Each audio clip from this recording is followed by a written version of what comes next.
As a child, I used to be an explorer. I remember spending all my free time exploring the neighborhood, abandoned houses, a creepy abandoned hospital, and a forest with a cave. Those were easier times. We didn't have internet or anything, so we used to play outside during the summer. Why did I mention that cave? Well, that cave used to be the strangest place. It was located in the center of a forest. Its entrance was covered with plants. We never really explored that cave, but some kids used to say that there was a huge statue and some people lived there.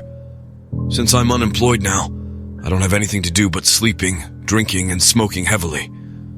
I decided to go back to my hometown, particularly to explore the creepy hospital and that fucking cave.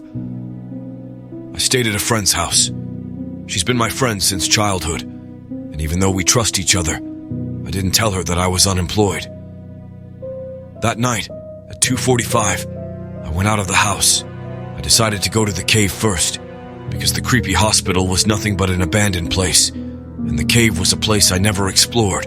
When I was at the entrance, I felt an eerie déjà vu, but I heard a noise, so I decided to hide behind a tree. I still don't believe what I saw. A short man with a grayish and hairy skin entered the cave. I don't know who he was. I've never seen anything like that before. I can't describe the panic inside me when I saw his rough skin and his hands. Those things had white hair and long nails. After he entered the cave, I ran away. I'm at my friend's house. This happened yesterday, and I'll probably return to the cave today or tomorrow. I won't tell her anything about this, but I will keep you informed. I know it's long, but completely worth it. I returned to the cave. You guys won't believe what happened, but let me tell you how my day was. When I returned from the cave the first time, I stayed awake until 5 a.m. when I fell asleep with the help of beer. When I woke up, I was still shocked. However, I didn't tell my friend anything about it. She wouldn't believe me, and since I was staying at her home, I didn't want to argue or anything. She would probably think I was drunk. She knows about my alcoholism. She behaved nicely all day, just like when we were together. That helped me to relax.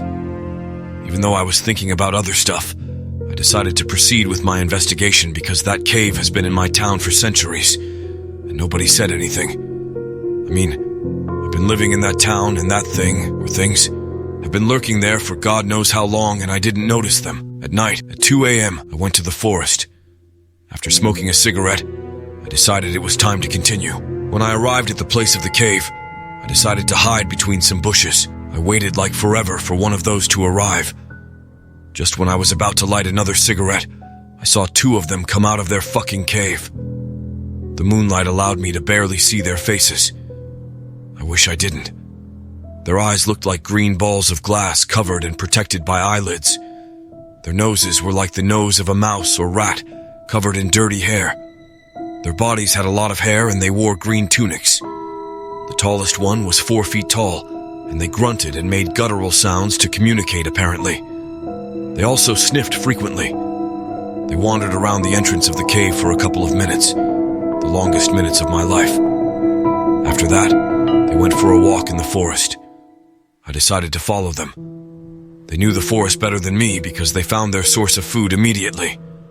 One of them ate some bugs that were crawling under an old fallen tree, and the other grabbed a cat trapped in a hole. I guess they made it, and bit its paw. You could tell by the way it did it that it wasn't the first time.